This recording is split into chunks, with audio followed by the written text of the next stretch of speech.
when you're looking to get into night vision, it can be very overwhelming as you start looking at all the different options and look at how much money you could spend on this stuff because, oh my God, you can spend a lot of money. So let me go through and give you a few different options on how you might want to enter night vision, but I'm going kind of like from the least expensive all the way up to the most expensive.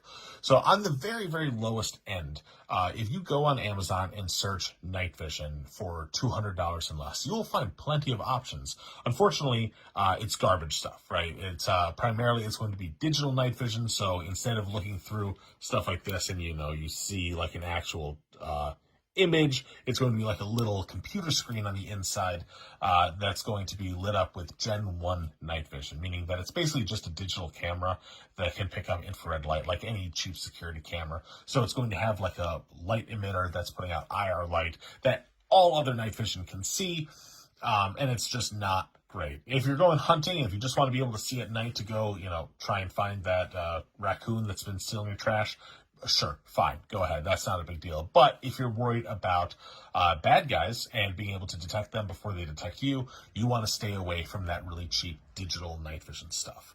But before you go into stuff like this, like even the cheapest night vision over here usually starts at around $2,000. And that is one of those simple truths of night vision. Night vision is expensive as hell. The technology is expensive. It's not. Don't expect that it's just going to get cheaper in the future. It's not. The nature of how the stuff is manufactured, it's just going to be expensive. That's just how it's going to be. But before you get into the $2,000+ stuff, it may be worth taking a stop at thermals. Thermals have gotten significantly cheaper in recent years. This is an AGM Taipan, one of their mid-range thermal binoculars. I think I bought for about $500. And while this isn't night vision per se, it will let you see at night, right? It is a thermal monocular with 1x, and you can see, it has a little digital display, and you can see images just like that. Now, with that said, you can see the field of view is pretty narrow. There's a bit of latency, so if you're putting it on your head, it can cause motion sickness and things like that. It's not going to let you see lasers.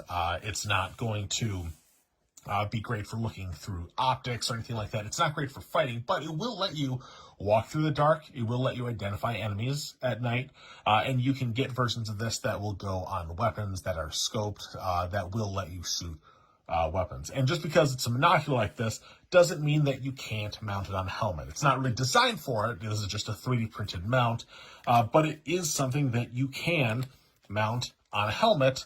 Like I said, the latency means that you may get a little bit of motion sickness from it, but it is something that can be done for $500-ish before you jump into the $2,000, $3,000+ range with analog night vision over there. But if you want to start actually getting into this night vision stuff, it is going to hurt that initial purchase. This is an older PVS-7 model. This is Gen 3 night vision, but with a lot of the stuff, the cost is mostly in the tube as opposed to the housing. So you can buy expensive PVS-7s that have really, really good night vision tube, but this one, as a byproduct of being, Jesus, where is it? There we go. This one, August 93 was the expiration date of the warranty. This thing is 35+ years old. It has seen a lot, and the tubes are a bit worn out. You can see they are pretty blemmed. They have all these squigglies and stuff. That's not just my camera. All these little hairs and greasy spots. That's inside the tube. And if you can find those beater tubes like this guy, you can usually get the price down significantly. Normally, Gen 3 tubes in housings ready to go are about $2,000. If you can find ones that are a bit more beat up, that you may be able to get them down, something closer to $1,200 to $1,500 if you're okay with these older housings. But sometimes it's nice to just have a beater tube that you don't have to worry about too much. You will have to deal with the bulk. You will have to deal with the older bayonet mount.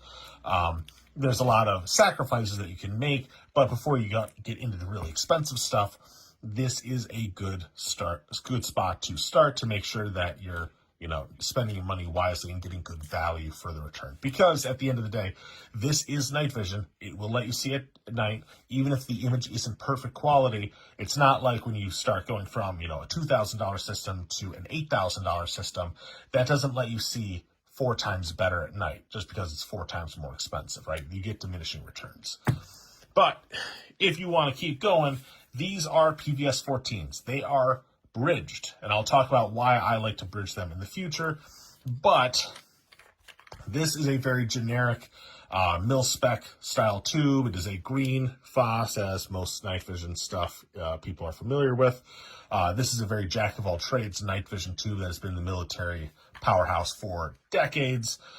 Great stuff. Like I said, this is a very generic one by Tribe. Yeah, I think I paid about $2,500 for it. And yeah, nice clean tube. Does everything you need it to do. And you can, get these pretty much anywhere.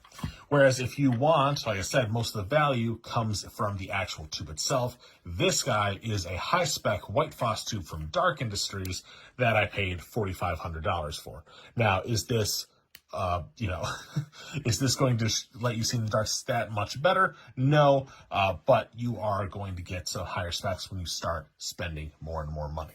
And from here, as I said, you're just going to go from these bridged PVS 14 single monocular, then you can get into dual tubes, quad tubes, all that stuff. But when you start doing that, it's not that much different than what you see right here. It's still the same sort of tube setup, and you're just changing the housing, you're changing where the battery is located. You may get a few extra features.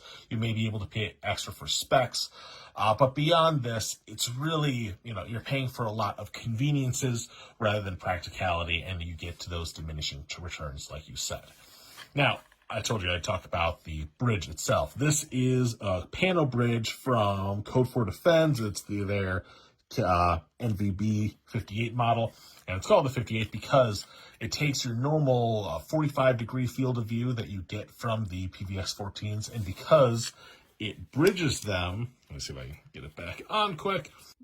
And now, I said I would talk about this bridge. This is a Code 4 Defense bridge, the NVB 58. And the reasons why it's called the 58 is because when you have this panel bridge, it separates the tube so you get a little bit more field of view. So normally these guys are about 45 degrees field of view. With this guy, you get 58 degrees, which is pretty darn wide, especially when you go between this and the PVS 7, which is even tighter, I think at like 40 degrees. So these are pretty effective at giving you a really nice wide field of view. And what I really like it, as opposed to more of the traditional fixed dual tubes that you can get, even if those are a little bit more comfortable, they may, be a little bit lighter and have different battery pack configurations and whatnot. But the reason what's really cool about these guys is that you can always, if you need to, just detach one and then hand this off to a friend that doesn't have night vision. And while, of course, you're looking at, I spent so much money on this and I'm just letting someone else borrow it. Yeah, I don't know how to tell you this, but night vision is way more fun with friends. And if you're the only one with night vision, it can be kind of lame. So it is always fun to be able to hand this off to somebody that doesn't have a pair, or if they do, you've suddenly got dual tubes, right? So I like being able to hand it off. I like being able to have that capability, because if one person in your group doesn't have night vision, it just drags everybody else down, and it's nice to be able to have that flexibility, which is why I like these guys overall. Nothing wrong with just a generic setup with the Rhino mount or the Wilcoxes and everything. But I like this setup. I don't really see myself ever getting anything more expensive than this, because I just like the ability to break them apart as needed. But yeah, I hope this was useful. Hope you got a little bit of insight into how you approach night vision. Let me know in the comments if you think I missed anything, or if you have any further questions. I'll be doing some more videos talking about how these systems actually work hardware-wise, spec-wise. So stay tuned.